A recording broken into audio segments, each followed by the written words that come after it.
जो भरा नहीं है भावों से, जिसमें बहती रसधार नहीं, वो हृदय नहीं वो पत्थर है जिसमें स्वदेश का प्यार नहीं। वो हृदय नहीं वो पत्थर है जिसमें स्वदेश का प्यार नहीं। नमस्कार मित्रों, मैं मनोज पांडे आपका अपने मंगलम मंत्रा चैनल पर हार्दिक हार्दिक स्वागत करता हूं। आज हमारा देश 74वां रिपब्लिक डे 2023 में मना रहा है। संपूर्ण भारत में हर्षोल्लास का माहौल है और ये आज 74वां गणतंत्र दिवस पूरे भारत में मनाया जा रहा है। आप सभी लोगों को गणतंत्र दिवस की ढेरों बधाइयाँ, शुभकामनाएं। मित्रों, जैसा कि आप जानते हैं कि 26 जनवरी 1950 को हमारे देश का संविधान लागू हुआ। इस नाते हम प्रत्येक 26 जनवरी को रिपब्लिक डे के रूप में मनाते हैं, 26 जनवरी के रूप में मनाते हैं। इतना सभी लोग जानते हैं। लेकिन 26 जनवरी को ही क्यों हम रिपब्लिक डे मनाते हैं, इस पर हमको सोचना है। क्यों मनाते हैं, इस पर भी ध्यान देना है। और क्या 73 साल हो गए, इन 73 सालों में हमने क्या बनाया, क्या हुआ, इस पर भी हम लोग फोकस करेंगे आज।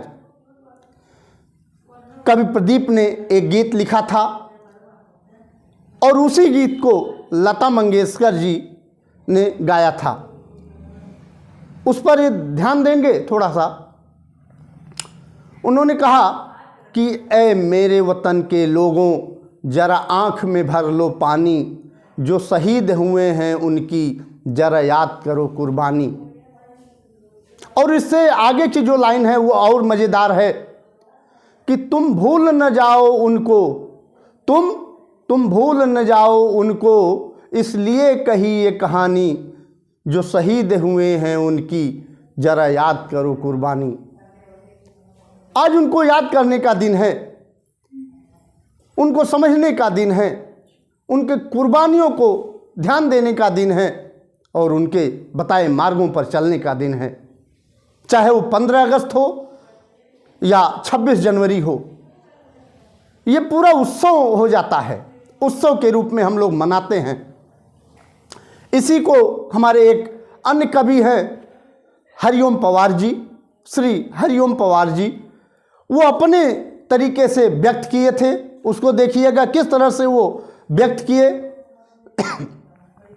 जो सीने पर गोली खाने को आगे बढ़ जाते थे, जो सीने पर गोली खाने को आगे बढ़ जाते थे, भारत माँ की जय कहकर फांसी पर चढ़ जाते थे, भारत माँ की जय कहकर फांसी पर चढ़ जाते थे।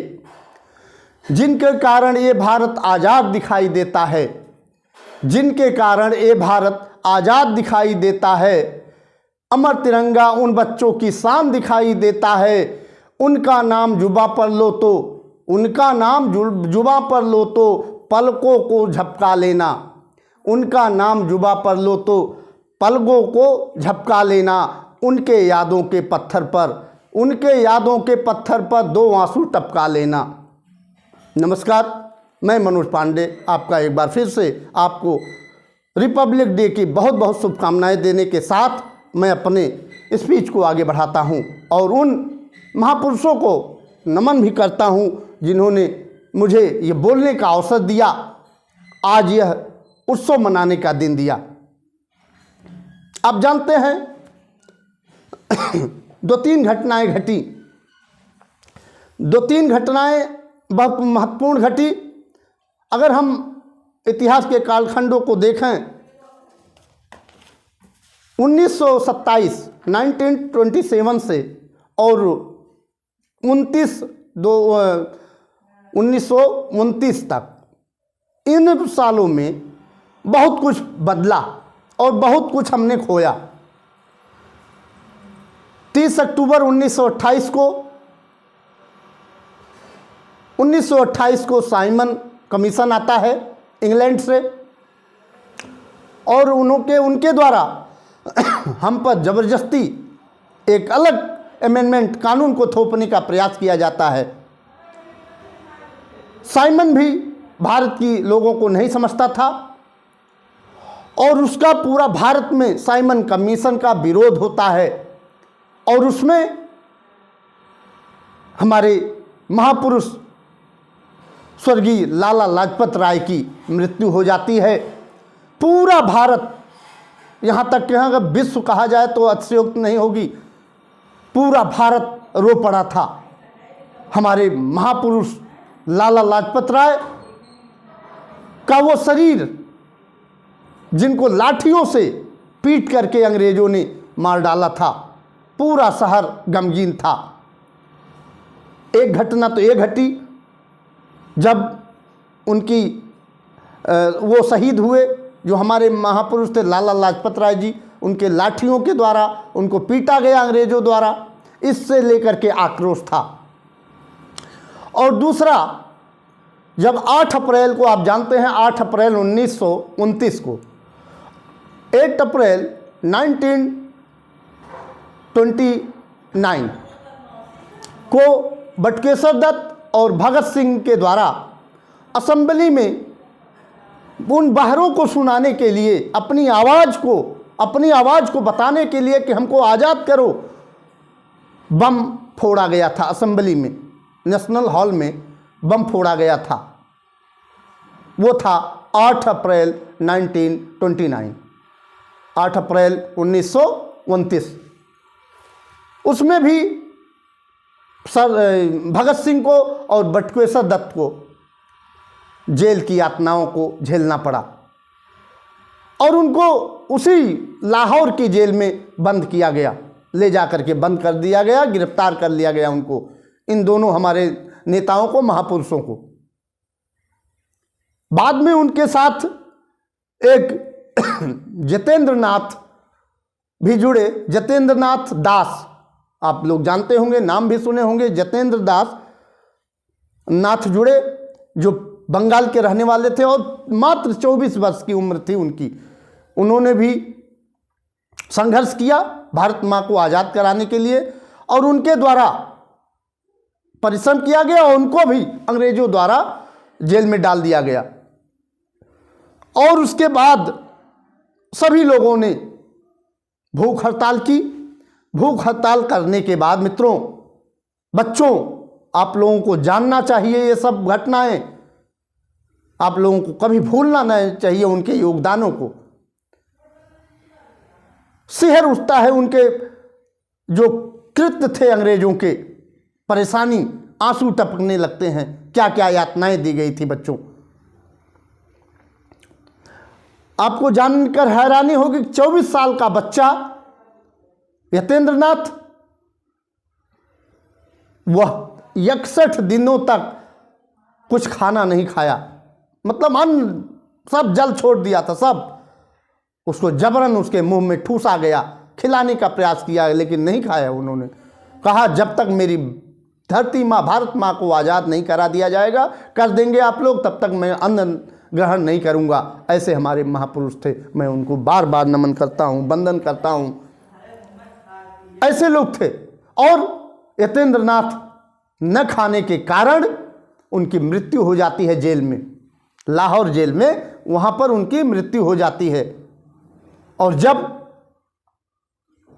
ट्रेन के द्वारा उनकी लाश आती है तो प्रत्येक स्टेशन पर, कोलकाता से और लाहौर के बीच जितने स्टेशन पड़े, सभी स्टेशनों पर भारी भीड़ यतेंद्र नाथ की उस शहीद को देखने के लिए उमड़ी और सबके आंसू में आंसू थे, आंखों में आंसू थे, सब रो रहे थे।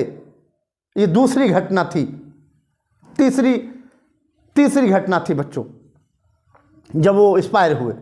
लाला लाजपत राय को लाठियों से पीट डाला गया, भगत सिंह को जेल में डाल करके बाद में फांसी दे दी गई 2, और यतेंद्र नाथ को भी वहाँ पर भूखों मार दिया गया। ये 2-3 घटनाएं चरितार्थ करती है उनके कृत्यों को, अंग्रेजों के कृत्यों को बताया। सभी लोगों ने सोचा कि नहीं, अब बहुत हो गया, अब हमको पूर्ण स्वराज्य चाहिए। वह समय था 31 दिसंबर 1929। 31 दिसंबर 1929 को वह समय आया जब हमारे प्रथम प्रधानमंत्री जो थे श्रीमान लाल बहादुर शास्त्री जी,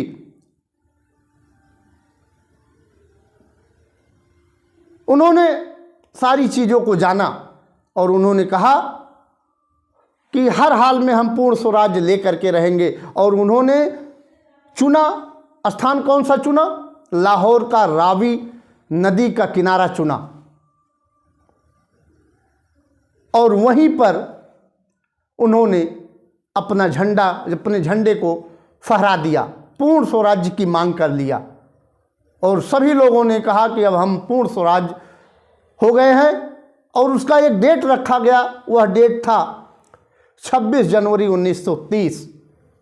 उन सभी लोगों ने समझा कि हम इसी पर गणतंत्र भी मना लेंगे और स्वतंत्रता दिवस भी मना लेंगे। इसीलिए 26 जनवरी को, सॉरी वहाँ थोड़ा सा गलत हो गया है, वहाँ लाल बहादुर शास्त्री न हो करके पंडित जवाहरलाल नेहरू जी थे। पंडित जवाहरलाल नेहरू जी जो वहाँ पर झंडा फहराए थे और पूर्ण स्वराज की मांग किया था। तो ये सब घटनाएं जब घटी तो उन्होंने 31 दिसंबर 1929 को रावी लाहौर के, जब वो वहाँ पर कांग्रेस अधिवेशन चल रहा था, तो रावी नदी के तट पर उन्होंने पूर्ण स्वराज की मांग किया और उसके बाद एक डेट निश्चित किया। तो आगे पीछे परेशानियां कुछ आई और प्रत्येक 26 जनवरी को हम रिपब्लिक डे मनाते हैं, गणतंत्र दिवस मनाते हैं। और उसके बाद वो डेट इसी नाते हम प्रत्येक 26 जनवरी को, जब हमारा 26 जनवरी 1950 को, और इसके पहले रीजन देखते आप जानिएगा कि जब अंग्रेज़ों ने भारत को आज़ाद कर दिया 15 अगस्त 1947 को, तब भी अंग्रेज़ों ने कंडीशन रखी कि नहीं, अभी तक मैं आपको नहीं जाने दूंगा, अभी मैं अपने देश नहीं जाएंगे, आपको अभी भी मैं गुलाम रखूंगा जब तक आपका संविधान नहीं बन जाता। उन्होंने कंडीशन रखी अंग्रेज़ों ने कि जब तक आपका संविधान नहीं बन जाता तब तक मैं आपको यहाँ से छोड़ करके नहीं जाऊंगा। तो बाद में वही हाल होती है कि एक संविधान सभा का गठन होता है। संविधान सभा का गठन 1946 ईस्वी में होता है। 1946 होने के बाद, 1946 ईस्वी में गठन होने के बाद वह समय होता है जुलाई 1946। 1946 में गठन होता है संविधान सभा का और सबको, और 9 अगस्त 1946 को संविधान सभा की प्रथम बैठक शुरू हो जाती है। और बैठक होने के बाद सभी लोगों को जिम्मेदारी दी जाती है।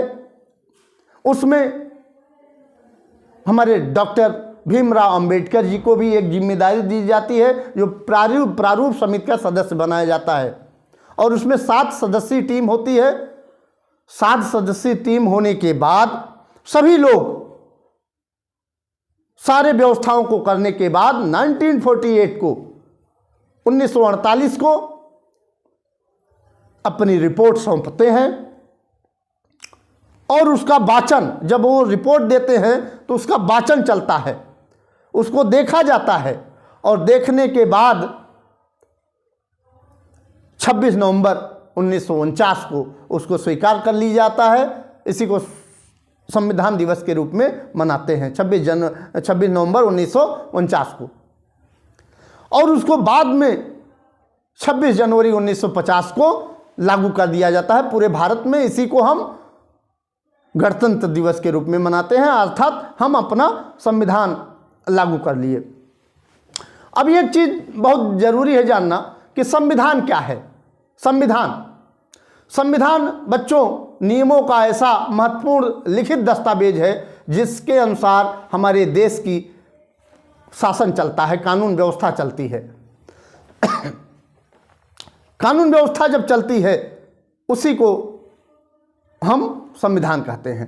अब संविधान में हमारे कई देशों से लिया गया, इंग्लैंड से भी लिया गया, रूस से भी लिया गया, जापान से भी लिया गया, अमेरिका से भी हमको कुछ चीज़ें ली गई जिसका नाम था मौलिक अधिकार। मौलिक अधिकार हमको कहाँ से लिया गया? अमेरिका से लिया गया।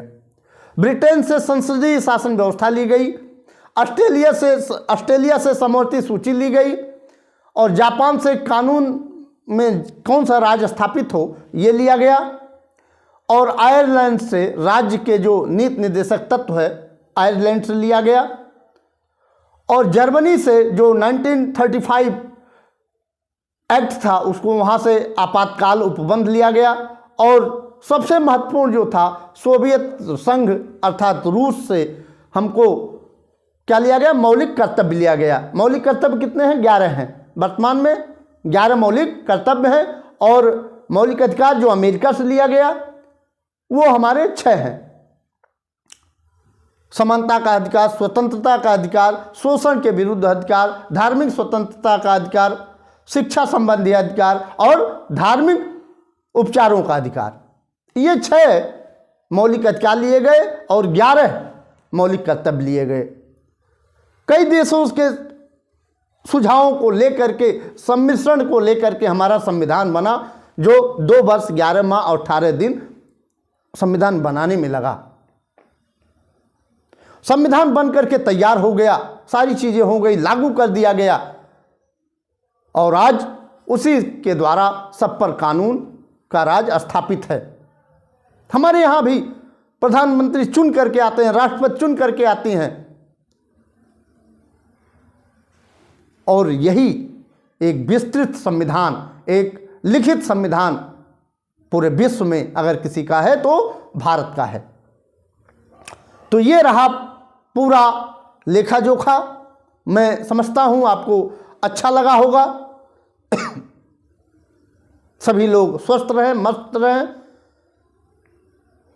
और एक बार पुनः आपको रिपब्लिक डे जो 74वां हम लोग आज गणतंत्र दिवस मना रहे हैं, उसकी एक बार फिर से आपको बहुत बहुत बधाई। आप लोग जहां भी रहें हमारे महापुरुषों को याद करते रहे, और अपने बच्चों को भी, अपने परिवार को भी इसको शेयर करिए, बताइए, क्योंकि जो कुर्बानियां उन्होंने दी है हमको वो बहुत अमूल्य है, वो अमूल्य है। उनको सिखाइए कि भगत सिंह ने क्या कुर्बानी दी, चंद्रशेखर आज़ाद ने क्या कुर्बानी दी, राम प्रसाद बिस्मिल ने क्या कुर्बानी दी, विवेकानंद जी ने क्या कुर्बानी दी,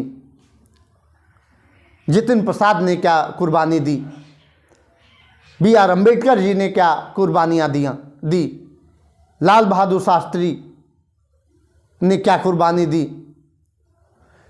ये ऐसे नेता थे। वल्लभ भाई पटेल ने क्या कुर्बानियाँ दी। ये सब सारी चीज़ें बच्चों को बताना होगा आपको। जो भी बच्चे, जो भी अभिभावक देख रहे हैं, बच्चे देख रहे हैं, वो सोचें और इस पर मंथन करें कि बहुत विकट स्थिति थी, उससे हम लोग निकले हैं और आज स्वच्छंदता पूर्वक सांस ले रहे हैं, निवास कर रहे हैं, बोल रहे हैं, बैठ रहे हैं, खा रहे हैं, पी रहे हैं। तो आपका दिन बहुत बहुत आपको शुभकामनाएं, आपका दिन शुभ हो और आगे आप प्रगति के मार्ग पर चलते रहें और भारत को एक ऊंचाइयों तक ले जाने का प्रयास करते रहें। इसी के साथ मैं मनोज पांडे आपका अपने मंगलम मंत्रा चैनल पर हार्दिक स्वागत करते हुए अपनी वाणी को विराम देता हूं। जय हिंद, जय भारत, भारत माता की जय।